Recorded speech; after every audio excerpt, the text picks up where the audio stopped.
حضرت محمد صلی اللہ علیہ وسلم کی نبوت۔ یہ وہ وقت تھا جب تمام دنیا اور تمام انسانی قوموں کے لیے ایک پیغمبر یعنی حضرت محمد صلی اللہ علیہ وسلم کو عرب کی سرزمین میں پیدا کیا گیا۔ ان کو اسلام کی پوری تعلیم اور مکمل قانون دے کر اس خدمت پر مامور کیا گیا کہ اسے سارے جہان میں پھیلا دیں۔ دنیا کا جغرافیہ اٹھا کر دیکھو، تم ایک ہی نظر میں محسوس کر لو گے کہ تمام جہانوں کی پیغمبری کے لیے روئے زمین پر عرب سے زیادہ موزوں مقام اور کوئی نہیں ہو سکتا۔ یہ ملک ایشیا اور افریقہ کے عین وسط میں واقع ہے اور یورپ بھی یہاں سے بہت قریب ہے۔ خصوصاً اس زمانے میں یورپ کی قومیں زیادہ تر یورپ کے جنوبی حصے میں آباد تھیں اور یہ حصہ عرب سے اتنا ہی قریب ہے جتنا ہندوستان۔ پھر اس زمانے کی تاریخ پڑھو، تم کو معلوم ہوگا کہ اس نبوت کے لیے اس زمانے میں عربی قوم سے زیادہ موزوں کوئی قوم نہ تھی۔ دوسری بڑی بڑی قومیں اپنا اپنا زور دکھا کر گویا بے دم ہو چکی تھیں اور عربی قوم تازہ دم تھی۔ تمدن کی ترقی سے دوسری قوموں کی عادتیں بگڑ گئی تھیں۔ عربی قوم میں اس وقت کوئی ایسا تمدن نہیں تھا جو اس کو آرام طلب اور عیش پسند اور رذیل بنا دیتا۔ چھٹی صدی عیسوی کے عرب اس زمانے کی قوموں کے برے اثرات سے بالکل پاک تھے۔ ان میں وہ تمام انسانی خوبیاں موجود تھیں جو ایک ایسی قوم میں ہو سکتی تھی جن کو تمدن کی ہوا نہ لگی ہو۔ وہ بہادر، بے خوف، فیاض، عہد کے پابند، آزاد خیال، آزادی کو پسند کرنے والے تھے، کسی قوم کے غلام نہ تھے۔ اپنی عزت پر جان دے دینا ان کے لیے آسان تھا، نہایت سادہ زندگی بسر کرتے تھے اور عیش و عشرت سے بیگانہ تھے۔ اس میں شک نہیں کہ ان میں بہت سی برائیاں بھی تھی، جیسا کہ آگے جا کر تم کو معلوم ہوگا، مگر یہ برائیاں اس لیے تھی کہ 2500 برس سے ان کے ہاں کوئی پیغمبر نہ آیا تھا، نہ کوئی ایسا رہنما پیدا ہوا تھا جو ان کے اخلاق درست کرتا اور انہیں تہذیب سکھاتا۔ صدیوں تک ریگستان میں آزادی کی زندگی بسر کرنے کے سبب ان میں جہالت پھیل گئی تھی اور وہ اپنی جہالت میں اس قدر سخت ہو گئے تھے کہ ان کو آدمی بنانا کسی معمولی انسان کے بس کا کام نہ تھا۔ لیکن اس کے ساتھ ان میں یہ قابلیت ضرور موجود تھی، اگر کوئی زبردست انسان کی اصلاح کر دے اور اس کی تعلیم کے اثر سے وہ کسی اعلیٰ درجے کے مقصد کو لے کر اٹھ کھڑے ہوں گے تو دنیا کو زیر و زبر کر ڈالیں گے۔ پیغمبر عالم صلی اللہ علیہ وسلم کی تعلیم کو پھیلانے کے لیے ایسی ہی جوان اور طاقتور قوم کی ضرورت تھی۔ اس کے بعد عربی زبان کو دیکھو، تم جب اس زبان کو پڑھو گے اور اس کے علم اور ادب کا مطالعہ کرو گے تو تم کو معلوم ہوگا کہ بلند خیالات کو ادا کرنے اور خدائی علم کی نہایت نازک اور باریک باتیں کرنے اور دلوں میں اثر پیدا کرنے کے لیے اس سے زیادہ موزوں کوئی زبان نہیں ہے۔ اس زبان کے مختصر جملوں میں بڑے بڑے مضامین ادا ہو جاتے ہیں اور پھر ان میں ایسا زور ہوتا ہے کہ دلوں میں تیر نشتر کی طرح اثر کرتے ہیں۔ ایسی شیرنی ہوتی ہے کہ کانوں میں رس پڑتا معلوم ہوتا ہے، ایسا نغمہ ہوتا ہے کہ آدمی بے اختیار جھومنے لگتا ہے۔ قرآن جیسی کتاب کے لیے ایسی ہی زبان کی ضرورت تھی۔ پس اللہ تعالیٰ کی یہ بہت بڑی حکمت تھی کہ اس نے تمام جہان کی پیغمبری کے لیے عرب کے مقام کو منتخب کیا۔ آؤ اب ہم تمہیں بتائیں کہ جس نبوت مبارکہ کو اس کام کے لیے پسند کیا گیا وہ کیسی بے نظیر تھی۔ نبوت محمدی صلی اللہ علیہ وسلم کا ثبوت۔ ذرا 1400 برس پیچھے پلٹ کر دیکھو، دنیا میں نہ تار برقی تھی، نہ ٹیلی فون، نہ ریل، نہ چھاپے خانے، نہ اخبار اور نہ رسالے شائع ہوتے تھے، نہ کتابیں چھپتی تھی، نہ سفر اور سیاحت کی وہ آسانیاں تھی جو آج کل پائی جاتی ہیں۔ ایک ملک سے دوسرے ملک تک جانے میں مہینوں کی مسافت طے کرنا پڑتی تھی۔ ان حالات میں دنیا کے درمیان عرب کا ملک سب سے الگ تھلگ پڑا ہوا تھا۔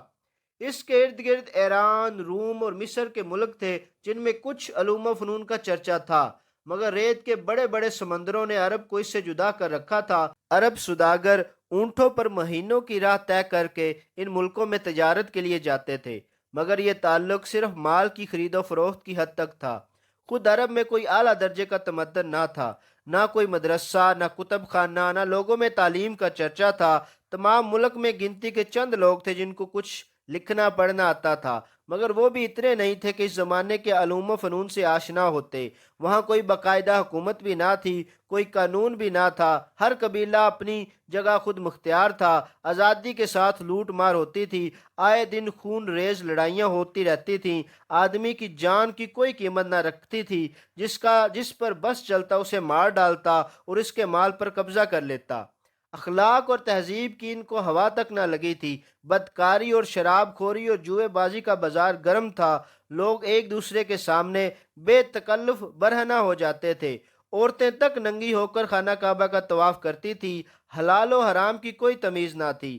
عرب کی آزادی اس قدر بڑھی ہوئی تھی کہ کوئی شخص قاعدے قانون کسی ضابطے کی پابندی کے لیے تیار نہ تھا، نہ کسی حاکم کی اطاعت قبول کر سکتا تھا۔ اس پر جہالت کی یہ کیفیت کہ ساری قوم پتھر کی بتوں کی پوجا کرتی تھی۔ اس راستے میں کوئی اچھا سا چکنا پتھر مل جاتا، اس کے سامنے رکھ کر اس کی پرستش کر لیتے، یعنی جو گردنیں کسی کے سامنے نہ جھکتی تھیں وہ پتھروں کے سامنے جھک جاتی تھیں، اور یہ سمجھا جاتا تھا کہ یہ پتھر ان کی حاجت روائی کریں گے۔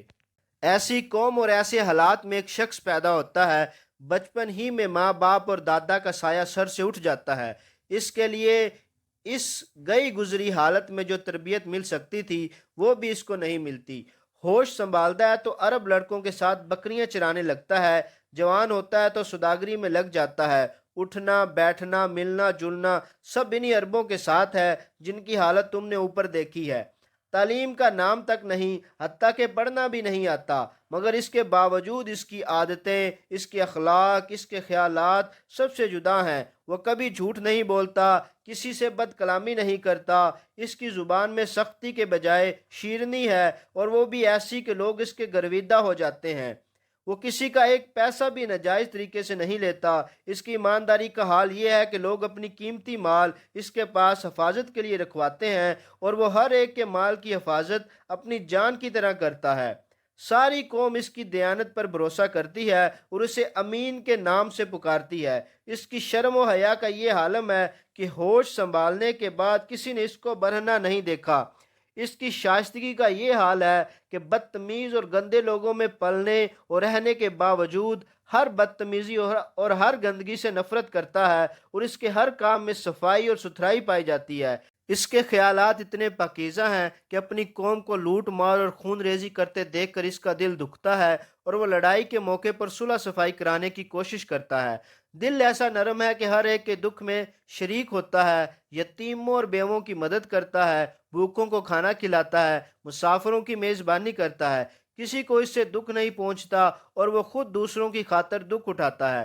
پھر عقل ایسی صحیح ہے کہ بت پرستی کی اس قوم میں رہ کر بھی وہ بتوں سے نفرت کرتا ہے، کبھی کسی مخلوق کے آگے سر نہیں جھکاتا۔ اس کے اندر سے خود بخود آواز آتی ہے کہ زمین و آسمان میں جتنی چیزیں نظر آتی ہیں ان میں سے کوئی پوجنے کے لائق نہیں۔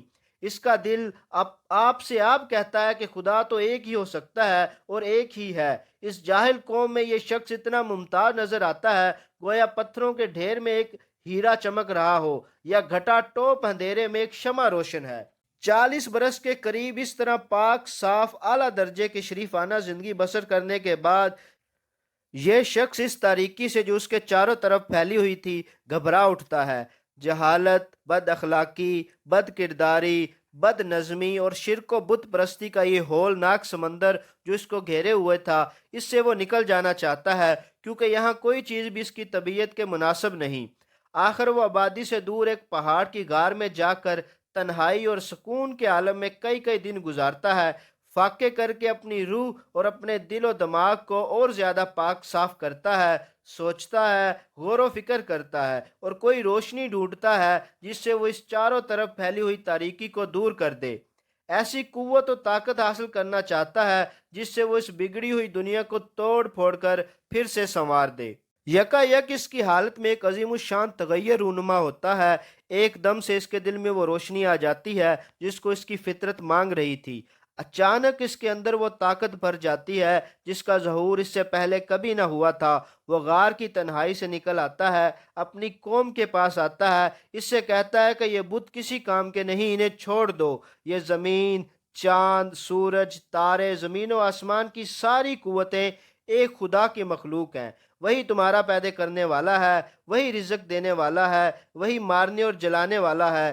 سب کو چھوڑ کر اسی کو پوجو، سب کو چھوڑ کر اسی سے اپنی حاجتیں طلب کرو۔ یہ چوری، لوٹ مار، شراب، جوا، بدکاریاں جو تم کرتے ہو سب گناہ ہیں، انہیں چھوڑ دو، خدا انہیں پسند نہیں کرتا۔ سچ بولو، انصاف کرو، نہ کسی کی جان لو، نہ کسی کا مال چھینو۔ جو کچھ لو حق کے ساتھ لو، جو کچھ دو حق کے ساتھ دو۔ تم سب انسان ہو، انسان اور انسان سب برابر ہیں۔ بزرگی اور شرافت انسان کی نسل اور نسب میں نہیں، رنگ و روپ اور مال و دولت میں نہیں، خدا پرستی، نیکی اور پاکیزگی میں ہے۔ جو شخص خدا سے ڈرتا ہے اور نیک اور پاک ہے وہی اعلی درجے کا انسان ہے، اور جو ایسا نہیں وہ کچھ بھی نہیں۔ مرنے کے بعد تم سب کو اپنے خدا کے پاس حاضر ہونا ہے۔ اس عادل حقیقی کے ہاں نہ کوئی سفارش کام آئے گی، نہ رشوت، نہ کسی کا نسب پوچھا جائے گا۔ وہاں صرف ایمان اور نیک عمل کی پوچھ ہوگی۔ جس کے پاس یہ سامان ہوگا وہ جنت میں جائے گا، اور جس کے پاس ان میں سے کچھ نہ ہوگا وہ نامراد دوزخ میں ڈالا جائے گا۔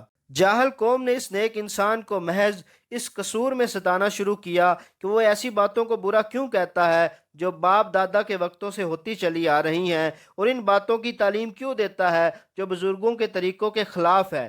اسی قصور پر انہوں نے اسے گالیاں دیں، پتھر مارے، اس کے لیے جینا مشکل کر دیا، اس کے قتل کی سازشیں کی۔ ایک دن، دو دن نہیں، اکٹھے 13 برس تک سخت سے سخت ظلم توڑے، یہاں تک کہ اسے وطن چھوڑنے پر مجبور کر دیا، اور پھر وطن سے نکال کر بھی دم نہ لیا۔ جہاں اس نے پناہ لی تھی وہاں بھی کئی برس اس کو پریشان کرتے رہے۔ یہ سب تکالیفیں اس نیک انسان نے کس لیے اٹھائیں؟ صرف اس لیے کہ وہ تمام قوم کو سیدھا راستہ بتانا چاہتا تھا۔ اس کی قوم اسے بادشاہی دینے کے لیے تیار تھی، دولت کے ڈھیر اس کے قدموں میں ڈالنے پر آمادہ تھی، بشرطے کہ وہ اپنی اس تعلیم سے باز آ جائے۔ مگر اس نے سب چیزوں کو ٹھکرا دیا اور اپنی بات پر قائم رہا۔ کیا اس سے بڑھ کر نیک دلی اور صداقت تمہارے خیال میں آ سکتی ہے کہ کوئی شخص اپنے کسی فائدے کی خاطر نہیں، محض دوسروں کے بھلے کی خاطر تکلیفیں اٹھائے؟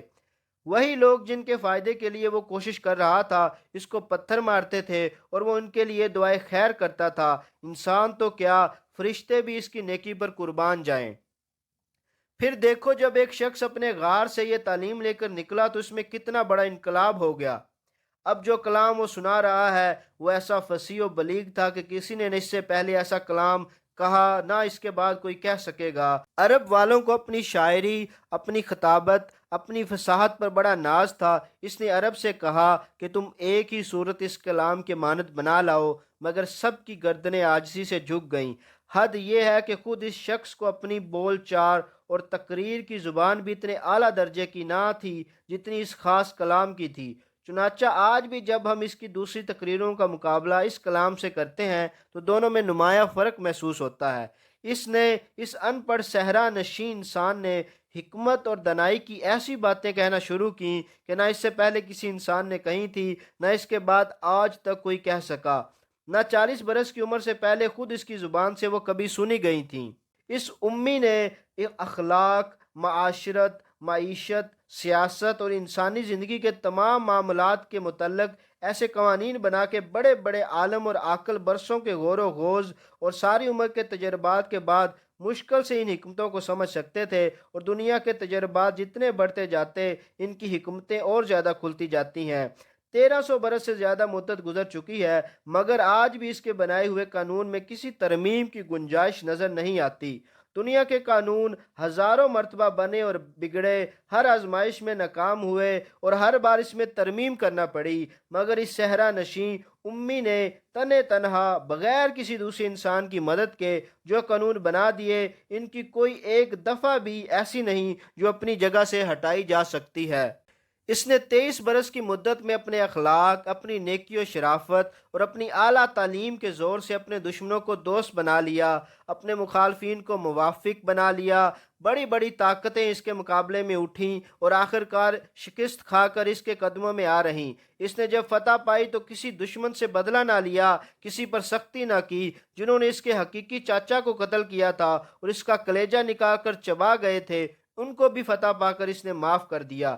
جنہوں نے اس کو پتھر مارے تھے، اس کو وطن سے نکالا تھا، ان کو فتح پا کر اس نے بخش دیا۔ اس نے کبھی کسی سے دغا نہ کیا، عہد کر کے کبھی نہ توڑا، جنگ میں بھی کسی پر زیادتی نہ کی۔ اس کے سخت سے سخت دشمن بھی کبھی اس پر کسی گناہ یا ظلم کا الزام نہ رکھ سکے۔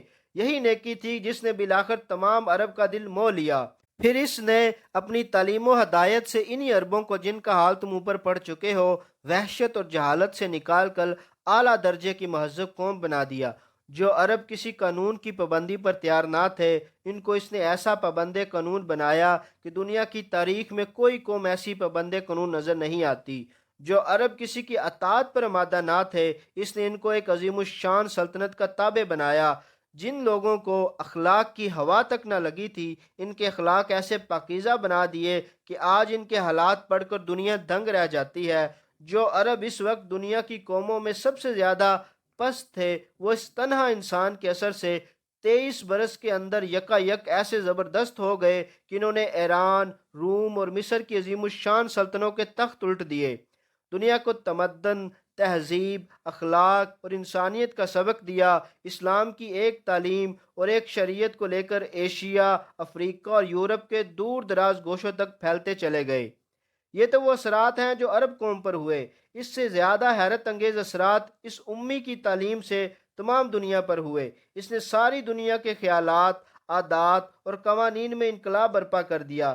ان کو چھوڑو جنہوں نے اس کو اپنا رہنما مان لیا تھا، مگر حیرت یہ ہے جنہوں نے اس کی پیروی سے انکار کیا۔ جو اس کی مخالف ہیں، اس کے دشمن ہیں، وہ بھی اس کے اثرات سے نہ بچ سکے۔ دنیا توحید کا سبق بھول گئی تھی، اس نے یہ سبق پھر سے یاد دلایا اور اتنے زور کے ساتھ اس کا سور پھونکا کہ آج بت پرستوں اور مشرکوں کے مذہب میں بھی توحید کا دعویٰ کرنے پر مجبور ہو گئے۔ اس نے اخلاق کی ایسی زبردست تعلیم دی کہ اس کے بنائے ہوئے اصول تمام دنیا کے اخلاقیات میں پھیلے گئے اور پھیلتے پھیلتے چلے جا رہے ہیں۔ اس نے قانون اور سیاست، تہذیب و معاشرت کے جو اصول بتائے، وہ ایسے پکے اور سچے اصول تھے کہ مخالفین نے بھی چپکے اس کی گوشہ چینی شروع کر دی اور آج تک جاری کیے جا رہے ہیں۔ جیسا کہ تم کو اوپر بتا چکا ہوں، یہ شخص ایک جاہل قوم اور ایک نہایت تاریک ملک میں پیدا ہوا تھا۔ 40 برس کی عمر تک گلہ بانی اور سوداگری کے سوا اس نے کوئی کام نہ کیا تھا۔ کسی قسم کی اعلیٰ تعلیم و تربیت بھی اس نے نہ پائی تھی، مگر غور و فکر 40 برس کی عمر کو پہنچنے کے بعد کہاں سے اس کے اندر یکا یک اتنے کمالات جمع ہو گئے، کہاں سے اس کے پاس ایسا علم آ گیا، کہاں سے اس میں یہ طاقت پیدا ہو گئی۔ ایک اکیلا انسان ہے اور ایک ہی وقت میں بے نظیر سپہ سالار بھی ہے، اعلیٰ درجے کا جج بھی، ایک زبردست مقنن بھی، ایک بے مثل فلاسفر بھی ہے، ایک لاجواب مصلح اخلاق و تمدن بھی ہے، ایک حیرت انگیز ماہر سیاست بھی ہے۔ پھر اتنی مصروفیت کے باوجود وہ راتوں کو گھنٹوں اپنے خدا کی عبادت بھی کرتا ہے، اپنی بیویوں اور بچوں کے حقوق بھی ادا کرتا ہے، غریبوں اور مصیبت زدوں کی خدمت بھی کرتا ہے۔ ایک بڑے ملک کی بادشاہی مل جانے پر بھی وہ ایک فقیر کی سی زندگی بسر کرتا ہے، بوریے پر سوتا ہے، موٹا جوتا پہنتا ہے، غریبوں کی سی غذا کھاتا ہے، بلکہ کبھی کبھی فاقے کی نوبت بھی آ جاتی ہے۔ یہ حیرت انگیز کمالات دکھا کر اگر وہ کہتا کہ میں انسان سے بالاتر ہستی ہوں، تب بھی کوئی اس کے دعوے کی تردید نہ کر سکتا۔ مگر جانتے ہو اس نے کیا کہا؟ اس نے یہ نہیں کہا کہ یہ سب میرے اپنے کمالات ہیں، اس نے ہمیشہ یہی کہا کہ میرے پاس کچھ بھی اپنا نہیں، سب کچھ خدا کا ہے اور خدا کی طرف سے ہے۔ میں جو کلام پیش کرتا ہوں، جس کی نظیر لانے سے سب انسان عاجز ہیں، یہ میرا کلام نہیں ہے، نہ میرے دماغ کی قابلیت کا نتیجہ ہے، یہ خدا کا کلام ہے اور اس کی ساری تعریفیں خدا کے لیے ہیں۔ میرے جتنے کام ہیں یہ بھی میری اپنی قابلیت سے نہیں ہے، محض خدا کی ہدایت سے ہیں۔ ادھر سے جو کچھ اشارہ ہوتا ہے وہی کرتا ہوں اور وہی کہتا ہوں۔ اب بتاؤ کہ ایسے سچے انسان کو خدا کا پیغمبر کیسے نہ مانا جائے؟ اس کے کمالات ایسے ہیں کہ تمام دنیا میں ابتدا سے لے کر آج تک ایک انسان بھی اس کی مدد نہیں ملتا، مگر اس کی ایسی سچائی کہ وہ ان کمالات پر فخر نہیں کرتا، ان کی تعریف خود حاصل نہیں کرنا چاہتا، بلکہ جس نے یہ سب کچھ دیا ہے صاف صاف اسی کا حوالہ دیتا ہے۔ کیا وجہ ہے کہ ہم اس کی تصدیق نہ کریں؟ جب وہ خود اپنی خوبیوں کے متعلق کہتا ہے یہ خدا کی دی ہوئی ہیں، تو ہم کیوں کہیں کہ نہیں، یہ سب تیرے اپنے دماغ کی پیداوار ہے؟ جھوٹا آدمی تو دوسروں کی خوبیوں کو بھی اپنی طرف منسوب کرنے کی کوشش کرتا ہے، مگر یہ شخص ان خوبیوں کو بھی اپنی طرف منسوب نہیں کرتا جنہیں وہ آسانی کے ساتھ اپنی خوبیاں کہہ سکتا تھا، جن کے حاصل ہونے کا ذریعہ کسی کو معلوم بھی نہیں ہو سکتا، جن کی بنا پر اگر وہ انسانوں سے بالا تر ہونے کا بھی دعویٰ کرتا تو کوئی اس کی تردید نہ کر سکتا۔ پھر بتاؤ کہ اس سے زیادہ سچا انسان کون ہوگا؟ دیکھو، یہ ہیں ہمارے سرکار تمام جہان کے پیغمبر حضرت محمد مصطفیٰ صلی اللہ علیہ وسلم۔ ان کی پیغمبری کی دلیل خود ان کی سچائی ہے، ان کے عظیم الشان کارنامے، ان کے اخلاق، ان کی پاک زندگی کے واقعات سب تاریخوں سے ثابت ہیں۔ جو شخص صاف دل سے حق پسندی اور انصاف کے ساتھ ان کو پڑھے گا، اسی کا دل گواہی دے گا کہ وہ ضرور خدا کے پیغمبر ہیں۔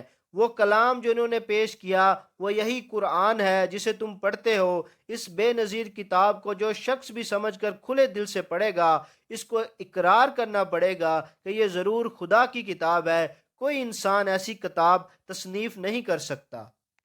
ختم نبوت۔ اب تم کو جاننا چاہیے کہ اس زمانے میں اسلام کا سچا اور سیدھا راستہ معلوم کرنے کا کوئی ذریعہ محمد مصطفیٰ صلی اللہ علیہ وسلم کی تعلیم اور قرآن مجید کے سوا نہیں ہے۔ محمد صلی اللہ علیہ وسلم تمام نوع انسانی کے لیے خدا کے پیغمبر ہیں۔ ان پر پیغمبری کا سلسلہ ختم کر دیا گیا۔ اللہ تعالیٰ انسان کو جس قدر ہدایت دینا چاہتا ہے وہ سب کی سب اس نے اپنے آخری پیغمبر کے ذریعے سے بھیج دی۔